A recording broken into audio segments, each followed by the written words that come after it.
Ottawa has fired back with a powerful 50% tariff in response. Former U.S. President Donald Trump's tariffs on Canadian steel and aluminum have targeted the very core of North America's tightly linked supply chain. Canada's countermeasure could drastically raise the cost of production for cars and beverage containers across the Detroit to Vancouver corridor. If the U.S. refuses to de-escalate, the industrial zones on both sides of the border risk sinking into a shared recession. Will Carney's hardline position strain the long-standing U.S.-Canada alliance or push Washington to resume trade negotiations? We break down the latest developments in global trade policy. Be sure to subscribe to our channel, activate notifications, and like this video to stay updated. Late June, a high-level national security cabinet meeting was held at the Rio wing of the Prime Minister's office. The mood was quiet, with political reporters expecting a routine release about Canada's clean energy goals. But when the meeting adjourned, a leaked phrase changed everything, setting off alarms among Bay Street traders and Washington lobbyists alike. Carney had given full authorization to Treasury and trade officials to craft a retaliatory plan against Trump's steel and aluminum tariffs. That same day, outlets such as Bloomberg, Reuters, and Yahoo Finance confirmed early details. Canada was preparing sweeping tariffs targeting roughly $22 billion worth of American semi-finished metals annually. These new tariffs, capped at 50%, were to be rolled out under temporary regulations by mid-July. Trump's original move in March represented the most dramatic trade disruption since NAFTA's signing. Washington had implemented a 50% tariff on Canadian hot-rolled steel, aluminum sections, and materials used in pressurized beverage cans, justifying it under Section 232, citing national security. However, leaked internal memos revealed Washington's actual concern: preventing Chinese steel from slipping into the U.S. through Canadian re-exports by manipulating origin tags. The Carney administration dismissed this argument, calling it a smokescreen for economic protectionism, built on incomplete and misleading data. Officials noted that the policy overlooked environmental metrics and effectively punished regional partners within a tightly integrated economic bloc. Initially, Canada responded with caution.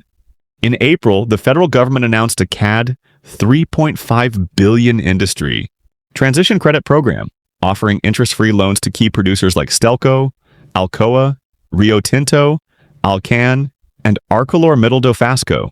But by June's end, it was clear that this buffer was insufficient. The U.S. tariff had driven Canadian hot-rolled coil prices $38 per ton above the Chicago market rate.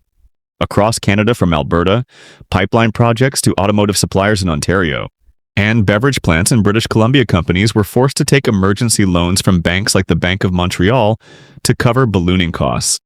But Carney's intentions seemed to stretch beyond short-term retaliation. Between the lines, his message suggested a strategic rethink of North America's long-standing cross-border supply chains.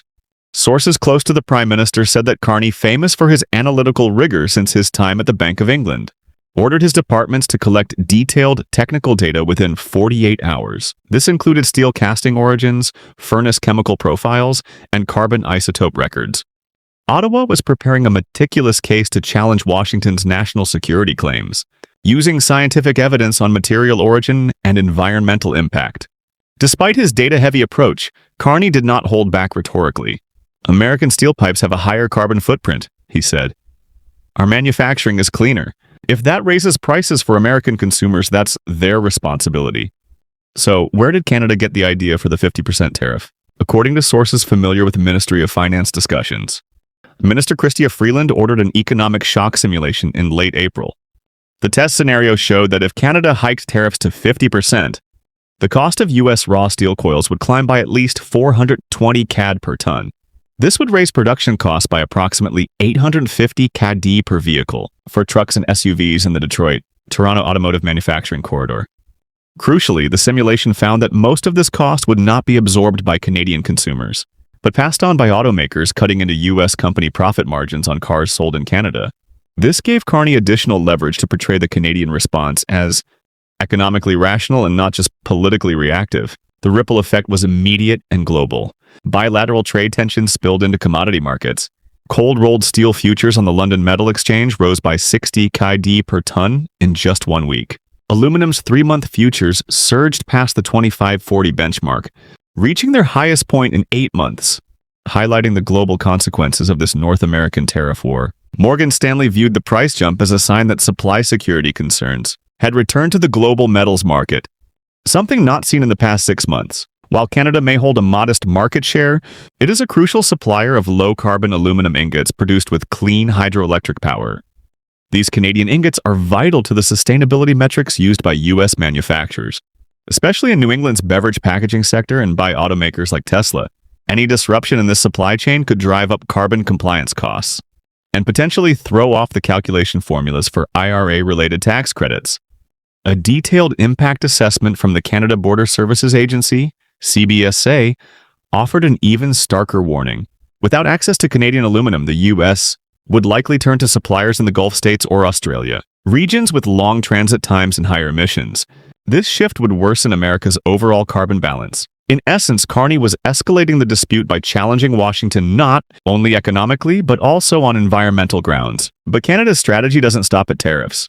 Ottawa is preparing a broader package to reinforce its domestic aluminum and steel industries. A leaked draft at the end of June revealed a CAD $4.8 billion green steel accord, funded through a Royal Bank of Canada-backed credit guarantee. The plan would include tax incentives, capital investment grants, and subsidized loans for clean technology upgrades.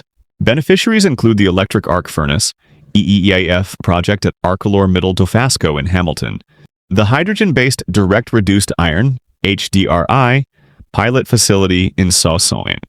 Marie and Rio Tinto's Inert Anode initiative in Quebec. Carney's message is clear.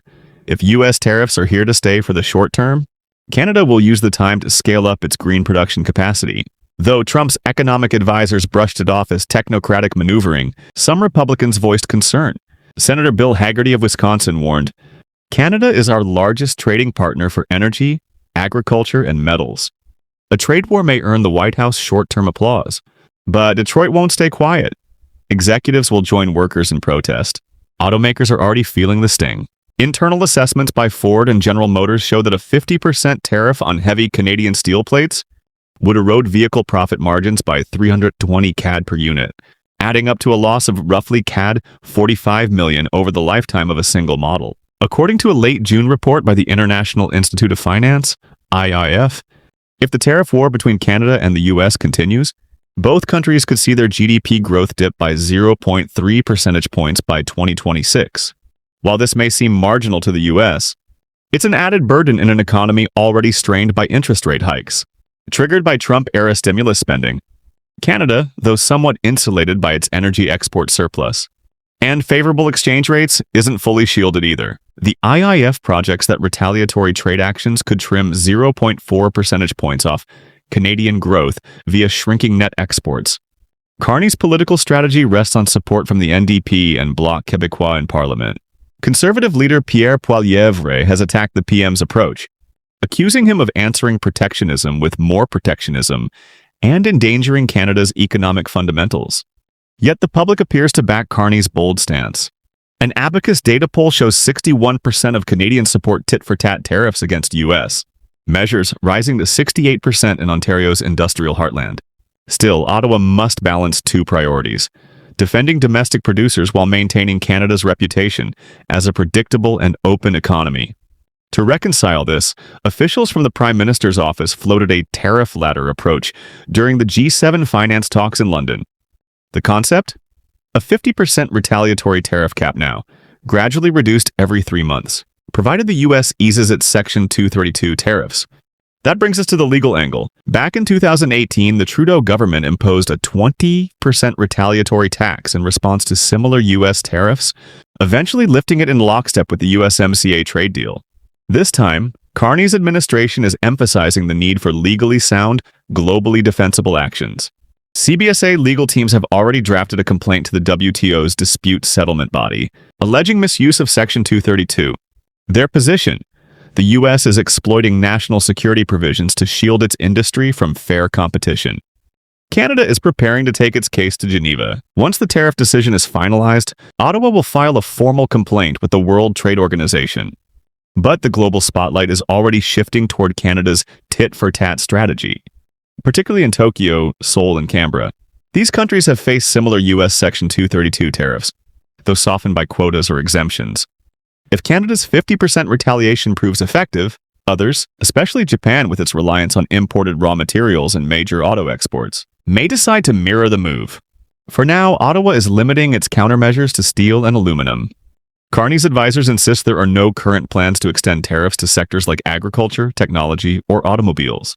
Still, should Washington broaden its protectionist stance, Canada's options remain open. Energy, for instance, remains a sensitive front. Carney is walking a tightrope. Nearly 70% of Western Canadian crude oil is still refined in the U.S., and this flow supports vital currency swaps that help sustain the federal budget. Industry reactions are mixed. Labor unions are backing Ottawa. Marty Warren, head of the United Steelworkers Canada, called Trump's tariffs a betrayal of working people. Carney's response is overdue, but necessary, he said. The Quebec Aluminum Association also endorsed the retaliatory move, noting that sales losses from falling U.S. margins have cost the sector CAD $280 million in just a year. However, import-reliant sectors are raising red flags. The Brewers Association of Canada warned that a 5-cent increase in can prices could spell disaster for small craft brewers, who risk losing valuable retail shelf space. Carney is reportedly holding behind-the-scenes talks with large beverage producers like Coca-Cola, Molson, and Danone to offer partial tax relief based on historic aluminum quotas, aiming to avoid a broader price shock. International media are already describing these efforts as a form of coalition diplomacy.